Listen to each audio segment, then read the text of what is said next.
சிவேல் முருகனுக்கு அரோகரா. இன்றைக்கி கந்த சஷ்டி விரதம். இன்றைக்கி முருகப்பெருமானுக்கு நெய்வேத்தியமாக பிரசாதங்கள் எல்லாமே நான் செஞ்சிட்ருக்கேன். என்ன மாதிரியான பிரசாதங்கள் எல்லாமே செஞ்சிட்ருக்கேன்னு சொல்லிட்டு பார்க்கலாம் வாங்க.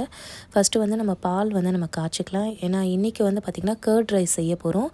ரொம்ப க்ரீமியாக கோயிலில் செய்கிற மாதிரி ரொம்ப ரொம்ப டேஸ்டியாக இருக்கும். முருகப்பெருமானுக்கு சிவபெருமானுக்கு ரொம்ப ரொம்ப ஒரு உகந்த ஒரு பிரசாதம் இது. கண்டிப்பாக ரொம்ப டேஸ்டியாக இருக்கும். ட்ரை பண்ணி பாருங்கள். இப்போ பார்த்திங்கன்னா நான் ஃபஸ்ட்டு பஞ்சாமிரதம் நான் செய்ய போகிறேன். பஞ்சாமிரதத்துக்கு பார்த்திங்கன்னா நான் வாழைப்பழம் எடுத்திருக்கேன், ஆப்பிள் எடுத்திருக்கேன், அதே மாதிரி ட்ரை கிரேப்ஸ் எடுத்திருக்கேன், பால், அதுக்கப்புறம் பார்த்திங்கன்னா தேன், நம்ம டேட்ஸு, இது எல்லாமே எடுத்திருக்கேன். இப்போ பார்த்திங்கன்னா எல்லாத்தையும் நம்ம ஒன்றா சேர்த்துட்டு நல்லா மிக்ஸ் பண்ணிக்கலாம். நம்மளுக்கு இந்த 5 பொருள் நான் இன்றைக்கி சேர்த்துருக்கேன். சேர்த்துட்டு நல்லா கை போட்டு நல்லா மிக்ஸ் பண்ணிங்கன்னா பஞ்சாமிரதம் நம்மளுக்கு ரெடி ஆகிடும். ரொம்ப டேஸ்டியான பஞ்சாமிரதம் நமக்கு ரெடி ஆகிடுச்சு. இப்போ பார்த்திங்கன்னா கர்ட் ரைஸ் எப்படி செய்கிறதுன்னு பார்க்கலாம்.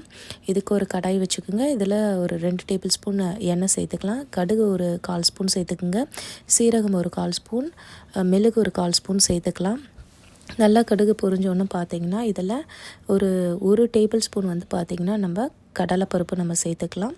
கொஞ்சம் அது கலர் சேஞ்ச் ஆகணும்னு பார்த்திங்கன்னா இதில் இஞ்சி ஒரு கப்பு சேர்த்துக்கிறேன். இதில் 3 பச்சை மிளகா நான் சேர்த்துக்கிறேன். சேர்த்துட்டு நல்லா ஃப்ரை பண்ணிவிட்டு ஸ்டவ் ஆஃப் பண்ணிடலாம். இப்போ இதில் பார்த்திங்கன்னா நம்ம சால்ட்டு சேர்த்துக்கலாம். கொஞ்சம் பெருங்காயத்தூள் சேர்த்துக்கலாம். இப்போ 1 கப் தயிர் ஆட் பண்ணிக்கிறேன். இப்போ ஏற்கனவே நான் சாப்பாடு பார்த்திங்கன்னா செஞ்சு ஆற வச்சுருக்கேன் நல்லா குழைய. அதையும் நம்ம சேர்த்துட்டு நல்லா மிக்ஸ் பண்ணிக்கோங்க. 1 கப் பால் சேர்த்துக்கலாம். சேர்த்துட்டு நல்லா மிக்ஸ் பண்ணுங்கள். இப்போ இதில் கோரியண்டர் சேர்த்துக்கலாம். இப்போ பார்த்திங்கன்னா 1 கப் தயிர் இன்னொரு வாட்டி நம்ம சேர்க்கணும். அதாச்சும் மொத்தம் 2 கப் தயிர், 2 கப் பால் சேர்த்து நல்லா மிக்ஸ் பண்ணணும். அப்போ தான் நல்லா க்ரீமியாக நம்மளுக்கு கிடைக்கும். கோயிலில் நம்மளுக்கு சாப்பிட்ற மாதிரி, கோயில் பிரசாதம் நம்ம சாப்பிட்ற மாதிரி நம்மளுக்கு கிடைக்கும் ரொம்ப க்ரீமியாக. அதுக்கப்புறம் பார்த்திங்கன்னா நெக்ஸ்ட்டு பார்த்திங்கன்னா நம்ம கேசரி செய்ய போகிறோம். கேசரி பார்த்திங்கன்னா ஒரு 4 டேபிள் ஸ்பூன் நெய் சேர்த்துக்கலாம். இதில் ட்ரை கிரேப்ஸ் சேர்த்து நல்லா ஃப்ரை பண்ணி எடுத்து வச்சுக்கலாம். 1 கப் பார்த்திங்கன்னா நம்ம ரவை சேர்த்துட்டு நல்லா மிக்ஸ் பண்ணுங்கள்.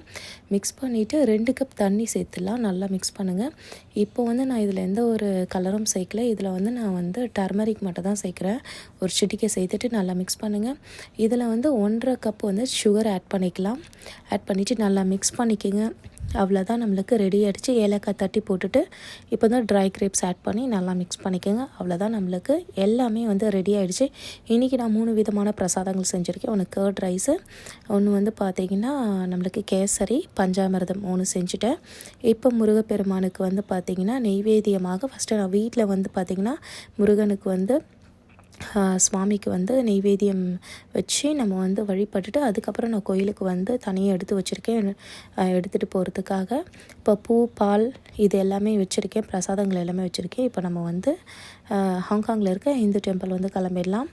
மந்த்லி வர கந்த சஷ்டிக்கு பார்த்திங்கன்னா இங்கே நல்லா விசேஷமாக அபிஷேகங்கள் எல்லாமே செய்து ரொம்ப பாடல்கள் எல்லாமே பாடி ரொம்ப சிறப்பாக இங்கே கந்த சஷ்டி பார்த்திங்கன்னா நடத்துவாங்க. ரொம்ப ரொம்ப மனசுக்கு அவ்வளோ ஒரு நிறைவாக இருக்கும். இன்றைக்கும் அதே மாதிரி தான் ரொம்ப மனசுக்கு நிறைவாக இருந்துச்சு. முருகப்பெருமானோட அருள் எல்லாருக்குமே பரிபூர்ணமாக கிடைக்கும்.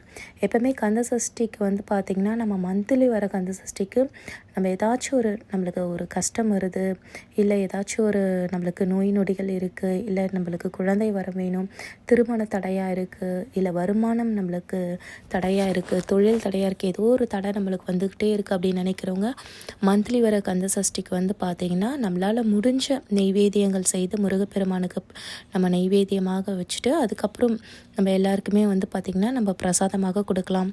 அதே மாதிரி பார்த்திங்கன்னா முருகன் நீங்கள் வேலோ இல்லை நீங்கள் பார்த்திங்கன்னா சிலை வழிபாடோ நீங்கள் செய்கிறீங்க அப்படின்னா அபிஷேகங்கள் செய்து நீங்கள் வழிபடலாம். முழு மனசோட முருகன் கிட்ட நீங்கள் கேட்கும் பொழுது கண்டிப்பாக முருகப்பெருமான் நம்மளுக்கு அள்ளி கொடுக்கும் வள்ளலாக இருப்பார். வெற்றிவேல் முருகனுக்கு அரோஹரா. நன்றி, வணக்கம்.